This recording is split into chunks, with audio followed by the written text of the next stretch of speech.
one of the things that occurred to me as I was looking through these things is, they each have some ambitious proposals of things that they want to do.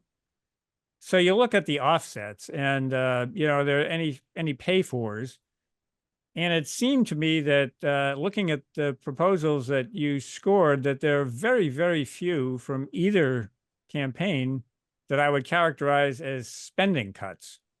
You see, maybe some lowering prescription drug costs from Harris, and, some waste, fraud, and abuse from Trump, and ending the Department of Education. But you score those as relatively small, like 200 to 300 billion or 100 to 300 billion proposals, which I'd love to have in my bank account, but in the grand scheme of things for the federal budget is really not very important. Am I misreading that, or were there any hidden spending cuts here that I'm not seeing? No, I mean, a really interesting thing here is, look, we got spending that is way above its historic averages and continue to rise rapidly.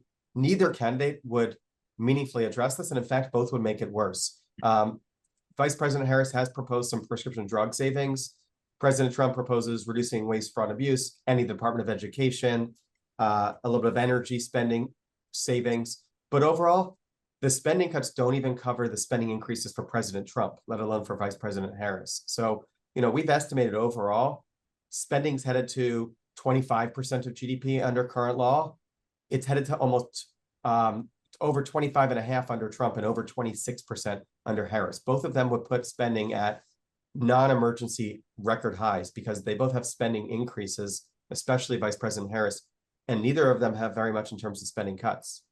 And it's kind of pick your tax increases. I mean, Harris has got taxing the rich in various proposals, and Trump has got his in the form of tariffs. But that's right. Trump is tariffs and energy tax credits. Harris is corporate and high earners, especially wealthy investors.